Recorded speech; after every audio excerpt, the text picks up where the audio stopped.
Suivez cette scène jusqu'à la fin. Cet homme est un ritualiste. Il passe et a vu un pauvre garçon avec sa sœur et il leur a donné de l'argent. Le jeune homme a pris l'argent. Il leur a envoyé encore d'autres billets pour prendre afin de se nourrir avec. Ses yeux sont devenus comme du feu. Dieu a ouvert les yeux de la jeune fille et elle l'a vu. Elle a retiré l'argent de la main de son frère et la lui a retourné. Elle dit qu'ils ne veulent pas son argent, mais il lui demande qu'elle a quel problème. Qu'il a voulu juste les aider et qu'elle rejette l'argent. Mais la petite fille lui dit qu'ils ne veulent pas son argent. Malgré la petite fille refuse son argent et il les force à le reprendre. C'est inadmissible. Il leur a envoyé encore les billets.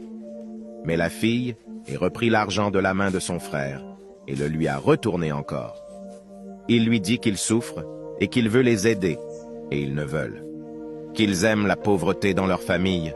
Il leur dit qu'ils peuvent utiliser cet argent pour leurs besoins. Mais la petite fille refuse et lui demande de partir. Il lui dit qu'elle ne connaît pas la valeur de l'argent.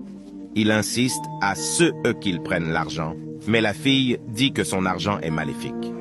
Il est étonné de ceux que cette petite fille peut dire ça. Il a peur que son secret est dévoilé et demande au chauffeur de partir et ils se sont en allés. Abonnez-vous pour la suite. Il lui dit qu'elle ne connaît pas la valeur de l'argent. Il insiste à ceux qu'ils prennent l'argent, mais la fille dit que son argent est maléfique.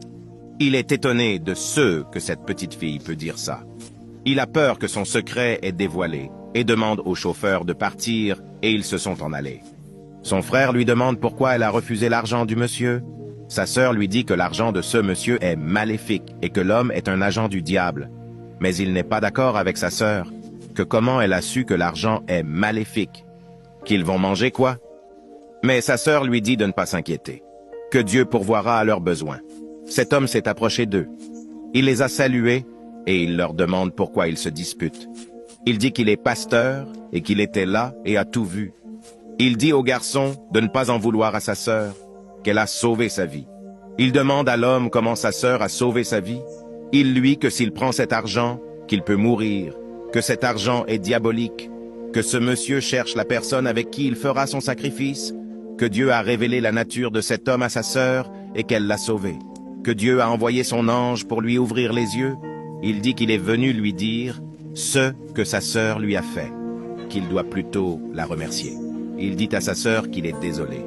L'homme demande d'après leurs parents et ils disent qu'ils sont décédés. L'homme de Dieu leur dit qu'il veut qu'ils vivent avec lui et qu'il va envoyer son frère à l'école et qu'il va prendre soin d'eux.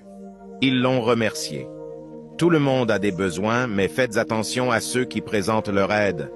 La plupart des aides sont des cadeaux empoisonnés, que cela sert de leçon à plusieurs.